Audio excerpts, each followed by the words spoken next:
Hi, I'm Warren Marr, Chief Administrative Officer for the Township of Scugog. Thanks very much for taking the time to listen to our slide presentation today. I'm joined by Sarah Duard, our Manager of Finance and Deputy Treasurer, as we take you through some of the information about Scugog's 2027 budget process. Throughout this presentation, we'll be going through a number of items to hopefully inform you a little bit more about some of the work that's taking place as we prepare our budget. This includes information about legal obligations of our municipality, understanding our budget process, what are our different obligations in our operating and capital budgets, our asset management plan here for the township, the collection of special levies, your residential tax bill and your township tax bill, and what portions of your tax bill go to the region and the township for the different services that are being provided, some examples of ongoing projects and future projects in your neighborhood, and finally, a little bit more information about the budget timeline as we move forward into 2027. So thanks very much for joining us today. And we hope that this information will be informative for you, and we encourage you to provide feedback on this budget process, which we'll have more information on that at the end of our presentation. Thanks very much. For municipalities across Ontario, it's important to remember that a budget for a municipality is made up of two components, an operating budget and a capital budget. This budget process for the Township of Scugog for 2027 consolidates both items together and will be presented a joint or consolidated operating and capital budget to Council for approval. However, as a municipality with a strong mayor power under provincial legislation, budgets are prepared through normally directions that come from the mayor. In this case, for 2027, through mayoral directive, the mayor has noted that there needs to be a number of priorities looked at by staff as we go forward and prepare the budgets for 2027. That includes continuing to fund critical infrastructure projects through tax levy transfers in support of the township's asset management strategy, investigating whether and to what extent the use of debentures is feasible to address capital improvements on township roads and related infrastructure, ensuring that the current level of operating services are maintained with a budget increase no greater than the annual CPI, making sure that we prioritize the completion of capital projects that are identified in the forecast. In other words, making sure we get done what we already have planned to get done. Reviewing all of our planned asset replacements to ensure they're necessary, and looking not just at the age of those assets, but whether they truly do need to be replaced, not just because they have reached a certain time period, if they're still functioning well, but whether or not there's still some useful life left in those assets. Also, we are to begin preparing the township's internal systems and our financial plans to incorporate a 10-year capital forecast for future budgets, beyond just the 5-year capital forecast that we use for our current budget. We have, in June of 2026, brought forward the fees and charges bylaw for 2027, and that was approved at Council on June 22nd Council meeting. We provided a timeline for the 2027 budget process that was in an information report and presented to Council in May of 2026. And this timeline also included sufficient time for consultation and communication with the public through the budget. And we are supposed to, as staff, continue working on preparation of the 2027 budget based on that timeline. So this information and direction from the mayor is used to help staff continue their preparation of the 2027 consolidated budget. Unlike our counterparts in the provincial and federal governments, Ontario municipalities are not permitted by law to run deficits for their operating expenses and are required to prepare a balanced operating budget.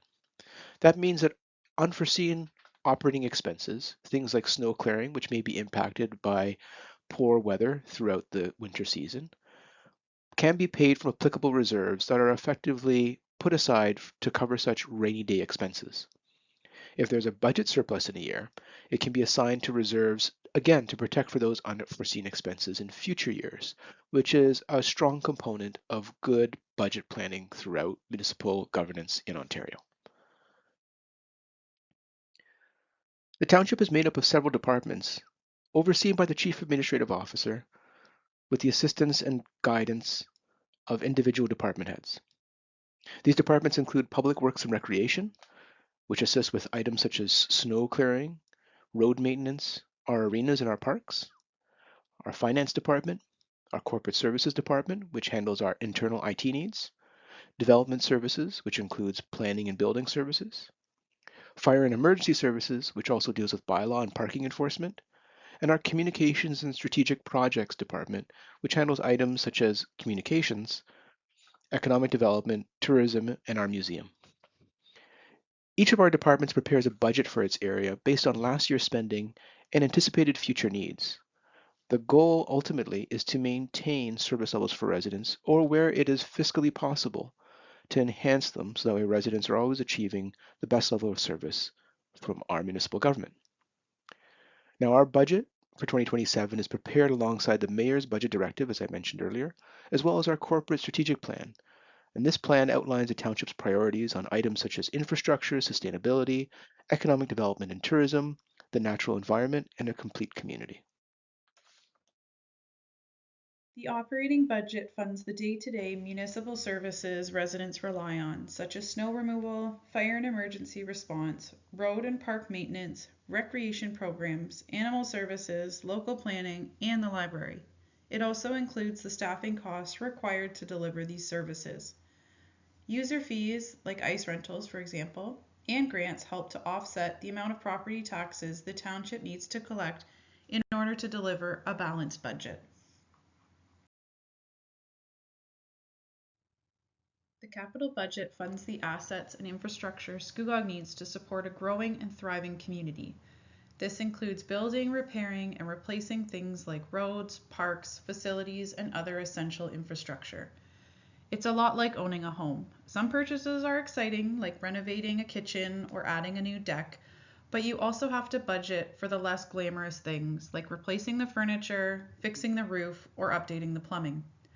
They may not be exciting, but they're essential to keeping everything running smoothly. The same applies to municipal infrastructure. We need to invest in maintaining and replacing the assets that keep our community functioning every day. Unlike the operating budget, municipalities are permitted to borrow within legislated limits to help fund major capital project and infrastructure improvements. Asset management is similar to owning a home. You don't wait for the roof to leak or the furnace to fail before planning for repairs. You regularly inspect, maintain, and budget for future replacements. The township takes the same approach with our infrastructure.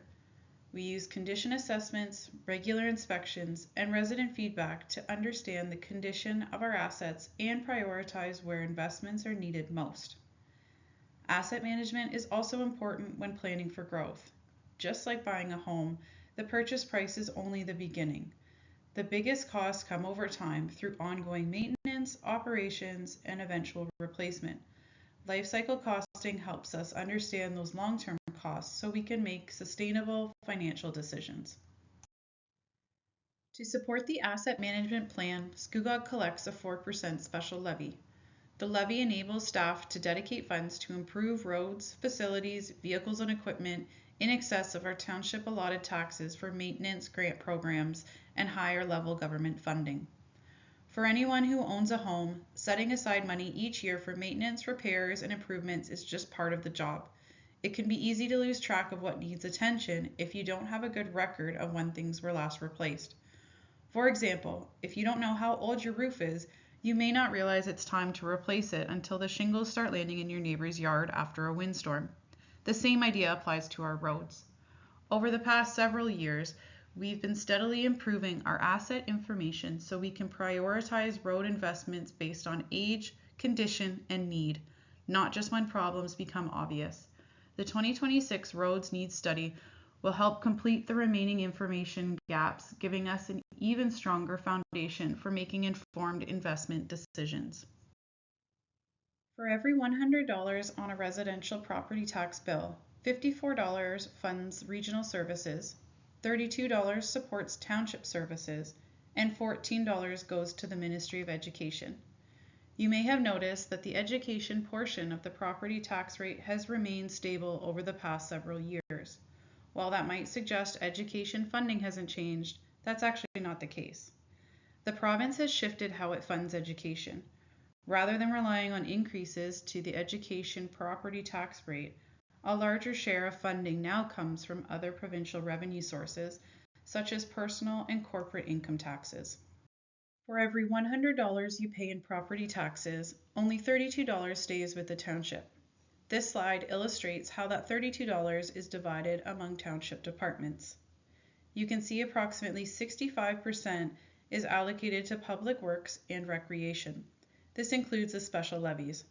Winters and storms have a direct impact on this area, and there is a reserve we can pull from if we experience a harsh winter. Next, we have fire and emergency services, where we look at a 5-year average and emerging trends in fire calls to estimate the volunteer response budget. General government includes finance, communications and strategic projects, the CAO's office, and corporate services departments.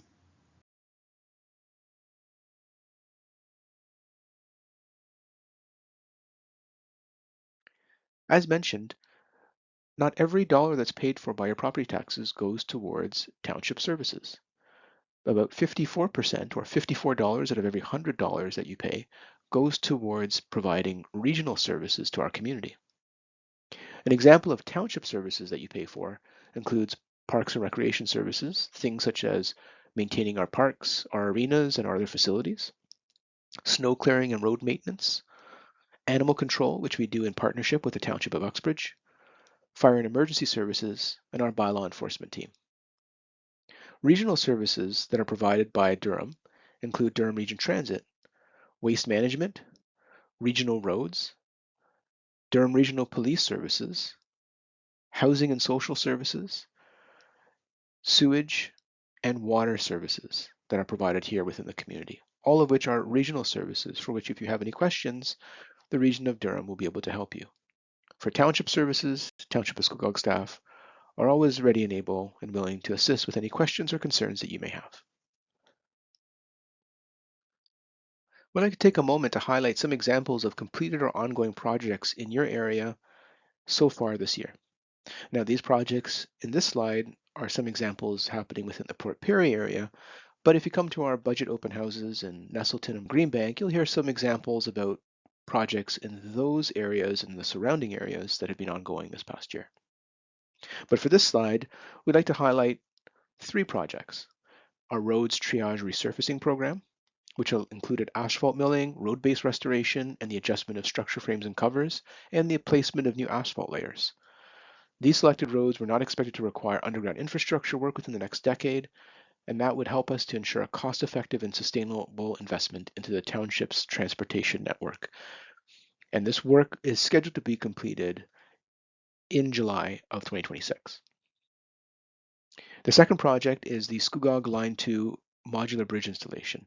Now, the existing concrete box culvert on Line 2 has experienced structural deterioration and is approaching the end of its life. Recent inspections have identified deficiencies that pose increased risk to roadway operations and the viability of this long-term asset. Council previously supported proactive infrastructure replacement using modular bridge systems, most recently through the successful Line 4 bridge replacement project that was completed in 2025. That allows us to deliver these repairs and replacement and reopening of the roads in an efficient, cost-effective, within budget, and accelerated construction window. And finally, work continues on our Town Hall 1873 accessibility renovations. This project includes the complete renovation of the ground floor ancillary space, the installation of new freight and passenger elevator servicing, which will assist with getting access to all 4 levels of the building, and the restoration of the historic bell tower. The improvements enhance accessibility, increase the building's appeal to tenants and users, and preserve a significant heritage asset for future generations. We'd also like to highlight here what's happening in your neighborhood and what's happening with upcoming projects. So again, these are projects for this slide that speak to some items happening in the Port Perry area, although there are projects you'll hear more about in Nestleton and Blackstock areas and in the Greenbank areas if you come to one of our open houses. But for this slide, we highlight 3 items that have been taking place or will be taking place in your community.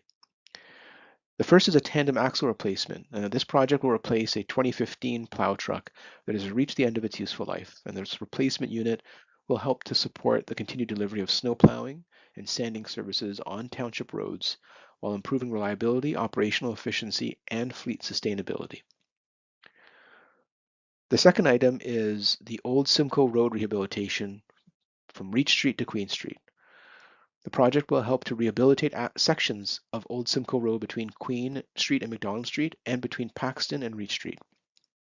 Work will include asphalt removal and repaving, sanitary sewer extension through the region's legacy program, curb repairs, catch basin and maintenance hole resets, and intersection improvements at Queen and Bay Streets.